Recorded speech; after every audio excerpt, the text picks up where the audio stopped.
nous allons dire deux mots sur les transformations XSLT.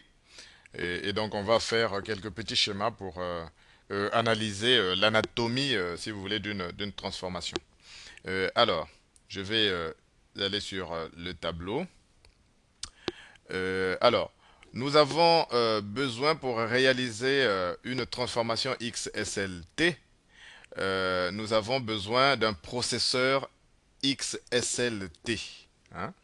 Donc, on utilise un processeur, donc je vais dire, on a besoin pour cela d'un processeur XSLT. Processeur XSLT pour réaliser la transformation XSLT, hein. Alors, comment on peut faire la transformation des documents? Alors, on a trois méthodes. Enfin, trois méthodes. On a beaucoup plus de méthodes que ça. Disons que première chose, on peut se dire que on va utiliser un programme autonome. Donc, on utilise un programme autonome directement. Vous vous en doutez, le programme autonome, c'est le processeur XSLT, hein. Donc, on va utiliser directement un programme autonome, voilà, qui est effectivement égal, c'est le processeur XSLT. Rien à voir avec le parseur, d'accord? Même si dans des configurations, généralement le parseur est associé au processeur XSLT. Mais ici, c'est vraiment un logiciel particulier qui réalise la transformation, hein. Son but, c'est pas de... Donc, processeur XSLT. On parle de processeur XSLT. Bon, alors, c'est des programmes donc autonomes. Ça peut être des programmes, par exemple, des processeurs écrits en Java, par exemple. En Java, vous avez, alors on va en citer quelques-uns, hein. On va voir, par exemple, qu'il y a le processeur Saxon, par exemple. Donc c'est un processeur XSLT écrit en Java. Vous avez le processeur XSLT Xalan, voilà, écrit également en Java. Mais vous avez d'autres processeurs, hein, même si ce n'est pas en Java. Vous avez le processeur Sablotran. Donc, je vais dire ici Sablotran. Voilà. Vous avez quoi d'autre? Le processeur Lib XSLT. XSLT, généralement utilisé dans le cadre de PHP, par exemple. Vous avez le processeur de chez Microsoft, par exemple, qui est le MS, donc Microsoft XML Parser. Microsoft, Microsoft XML Parser. Alors, généralement, le parseur de Microsoft réalise aussi la fonction de processeur XSLT. Alors celui-là peut être sous la forme d'un composant COM, par exemple. Et puis, etc. Vous avez beaucoup d'autres processeurs. Il suffit de taper sur Google processeur XSLT. Vous allez voir une flopée de processeurs. Donc, à ce moment-là, j'installe un programme comme Xalon, par exemple. Voilà. Et j'ai un environnement donc d'exécution Java. Et puis, donc je l'installe, donc ça s'installe dans cet environnement-là. Et ensuite, je vais créer mes fichiers XML et XSLT. Et puis, je vais réaliser la transformation en invoquant donc ce processeur-là. Bon. Euh, donc, avec Xalon, c'est des objets qu'il faut créer. Alors, deuxième type de transformation. Donc, ça, il faut bien le saisir, hein. Alors, deuxième type de transformation. On peut utiliser le client, c'est-à-dire généralement le navigateur. Donc, on fait la transformation sur le client, sur le navigateur. Transformation sur le client. Ici, navigateur. Donc, Internet Explorer, Firefox, etc. Bon. Alors, On a vu dans la section précédente, par exemple, que on peut utiliser le navigateur pour faire une transformation, hein, obtenir par exemple un fichier XML. Donc, il y a deux possibilités ici. La première possibilité, celle qu'on a déjà plus ou moins vue dans la section précédente, on utilise simplement l'instruction de traitement. Je vais dire en bleu. On va juste utiliser l'instruction de traitement. Instruction de traitement. Et j'écris l'instruction de traitement en rouge. XML style sheet. Voilà, XML-style sheet. Voilà. Alors si je reprends un exemple fait précédemment, ici avec le fichier XML puis le fichier XSL, pour réaliser ma transformation, je vais simplement dans le fichier XML placer une instruction de traitement XML style sheet ici, qui pointe vers le fichier XSL où il y a les règles de mise en forme. Et le navigateur pourra réaliser la transformation, donc l'association des deux, et obtenir un fichier HTML en fonction des règles qui sont dans la XSL. Dans le browser obtient un fichier HTML. Vous voyez? Donc ça, c'est une transformation typiquement, client avec l'utilisation de l'instruction de traitement. Voilà. Bon, deuxième chose, ça c'est pas souvent ce que l'on fait parce que on met l'instruction de traitement dans le fichier XML. Ce que l'on fait généralement, c'est qu'on charge le fichier XML dans le navigateur et on utilise pour lire le fichier XML et l'associer au, au XSL, on utilise le langage JavaScript.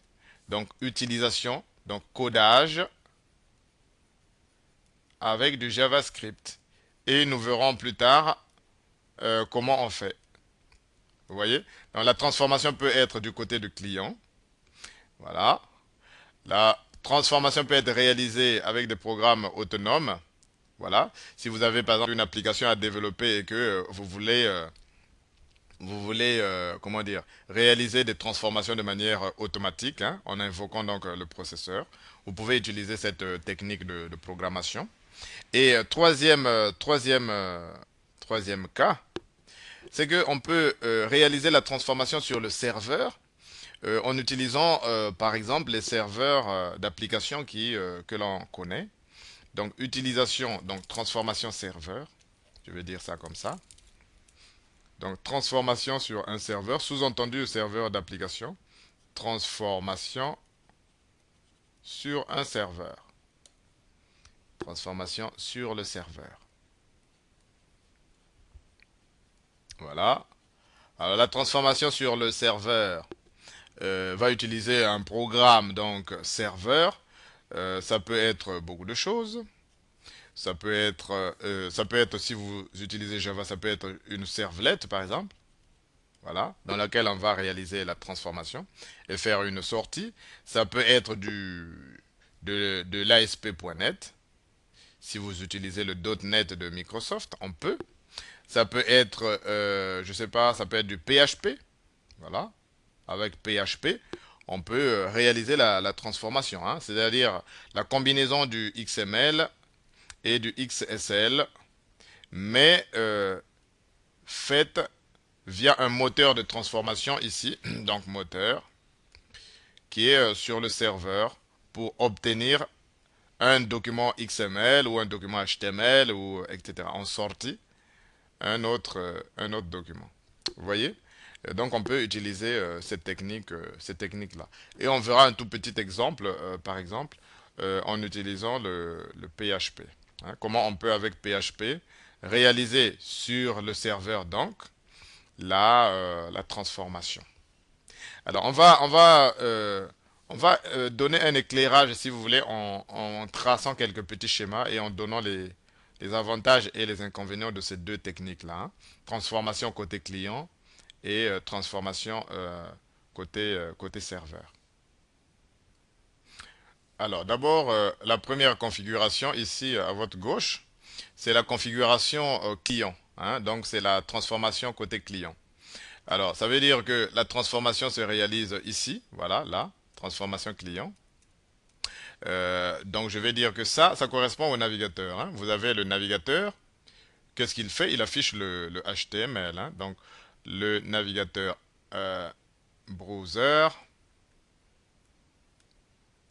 voilà. Donc finalement, ici au niveau du serveur, vous avez le serveur web et le navigateur va faire une requête, hein. Donc la requête va être faite, voilà. La requête va être faite.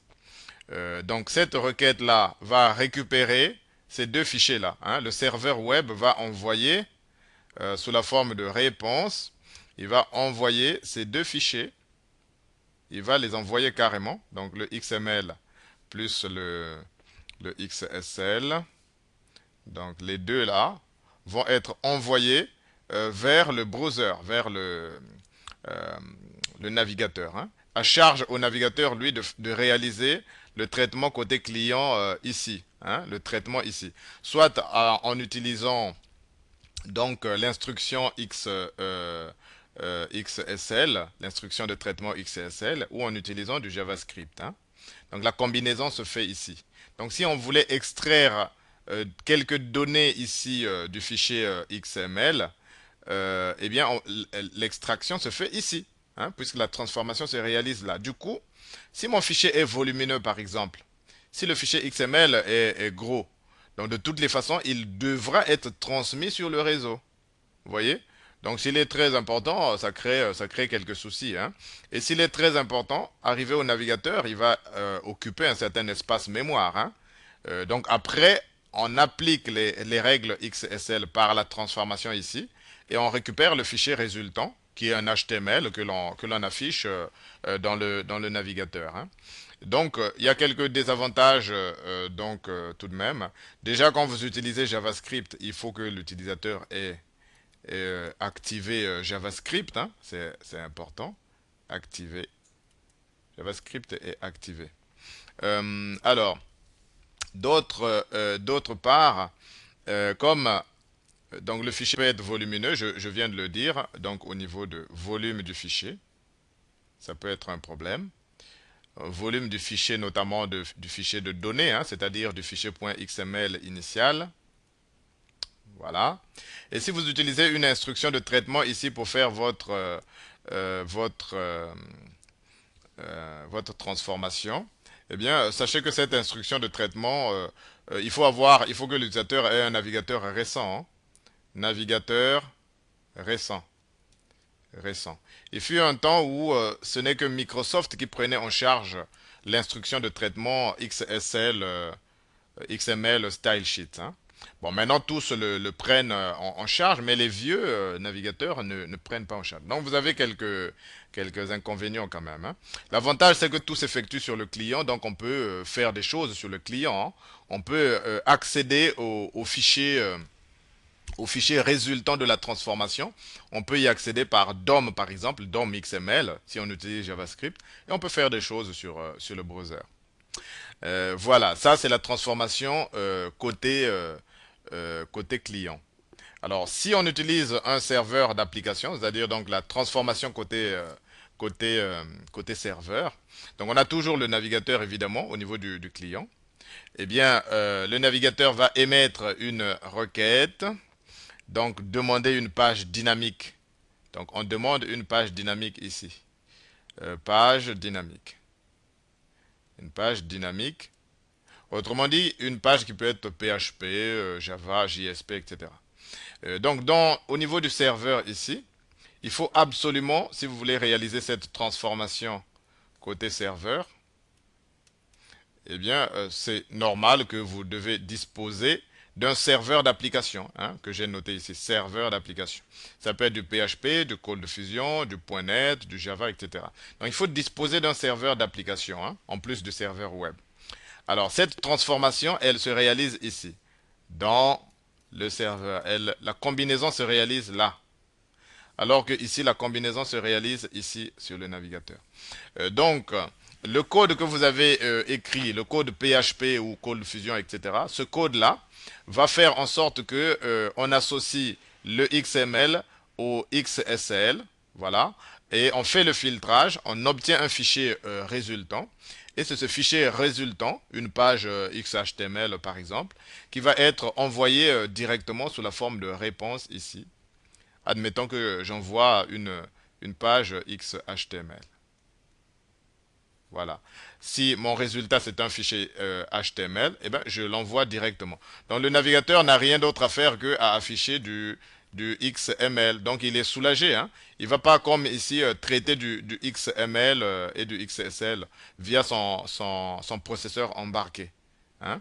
Donc le navigateur, tout ce qu'il aura à faire ici, c'est d'afficher euh, d'afficher, comment dire, le HTML que on va lui envoyer. Puisque finalement, la combinaison entre les deux fichiers là s'effectue vraiment au niveau du serveur. Donc vous savez maintenant la différence. Donc transformation côté client et transformation côté serveur. Bon, alors ici, ce qui est intéressant aussi, c'est que les documents ne résident pas forcément sur ce serveur-là, hein, sur cet ordinateur physiquement. Ça peut être un document distant. Et donc, on peut les combiner tout de même et puis obtenir par exemple, un XML qui donnerait, je sais pas moi, le cours de la monnaie, par exemple. Hein, on peut afficher dans le navigateur, dans notre page, le cours de la monnaie chaque fois, en allant chercher les informations dans le fichier XML qui est fourni par les organismes monétaires sur Internet. Vous voyez? Donc, intéressant. Et puis ici, l'avantage c'est que, quel que soit le navigateur, on n'a pas de problème. Hein. On n'a pas de problème. Même si le navigateur a désactivé JavaScript, il y a pas de problème puisqu'on n'envoie que du HTML, hein, que du HTML normal. Voilà, si vous voulez, ce que l'on peut qualifier de transformation. Donc, pour résumer, on peut réaliser la transformation de manière autonome avec un processeur XSLT autonome, par exemple, si on veut faire des tests. Deuxième chose, on peut réaliser les transformations au niveau du client, c'est-à-dire au niveau du navigateur. C'est le navigateur qui va prendre en charge tout le travail. On lui envoie le fichier XML, le fichier XSL. À lui de se débrouiller via son processeur XSLT intégré.